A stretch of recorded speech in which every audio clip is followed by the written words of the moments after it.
Right now at 4, McDonald's is most likely not loving this. The fast food giant is being forced to pay out nearly $1 million to one Florida family after their toddler was burned by their chicken McNuggets. Surveillance footage from the incident back in 2019 shows the moments where a 4-year-old girl was apparently disfigured and scarred when a hot nugget got stuck in her car seat, burning her leg.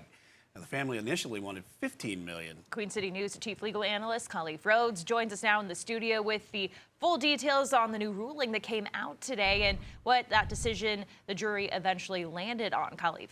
Yeah, I mean, the jury came back to the conclusion that this case, that McDonald's Corporation and its franchise owner, they failed to put the warnings on the food, leading to the child's injury. Lawyers for McDonald's, they wanted the nuggets to, they said that the nuggets were not dangerously hot or unreasonably dangerous. In fact, their main attorney argued that the family purchased 32 nuggets on that day and that the child actually dropped 6 nuggets on her lap, but only one of those caused a burn. The company will now be forced to pay out $800,000, which is a lot less than what the family originally wanted. They wanted $15 million. Here's what the girl's mother had to say about the verdict. Hopefully they'll put warning signs on the nugget boxes so parents will know, and just in the future for parents to be more aware of, don't just take someone's word for it that it's warm. It could possibly be hot.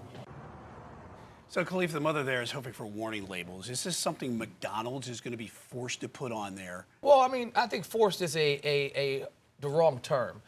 If this case, obviously, you think about the coffee case. And so, yeah, if you put hot coffee on there, right. This is hot coffee? You see the labels on those now, and obviously it's a way to prevent or mitigate future damages. If I'm representing McDonald's, I'm advising them you may want to do that at some point. But you got to kind of break down this case.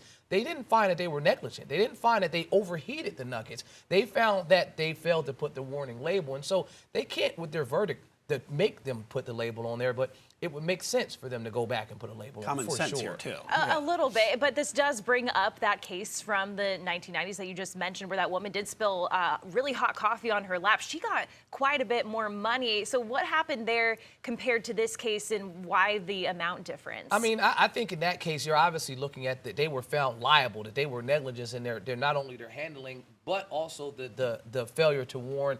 And it was the timing. I think lawsuits at that time were popping up. The state, Florida, is really not a state where you'll see large types of claims like this for a company where they failed to do something, as opposed to states in the Midwest where you may see larger types of claims. But I think it's just more based on time than anything. And I think the case was broken down into a bifurcated, which is something totally different. And so I think that probably played a part into why the settlement was not as high as we anticipated. When you bifurcate a case, there's 2 different trials.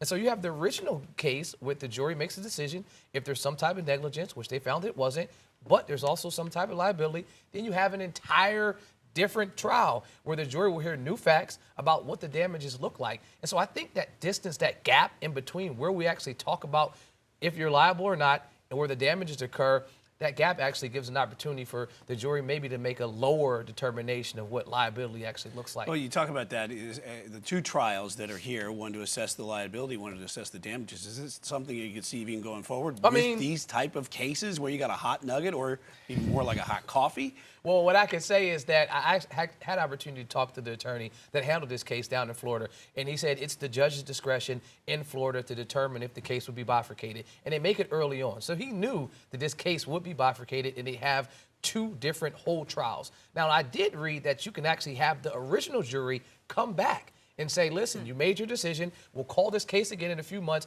and now you have to determine what amount of damages.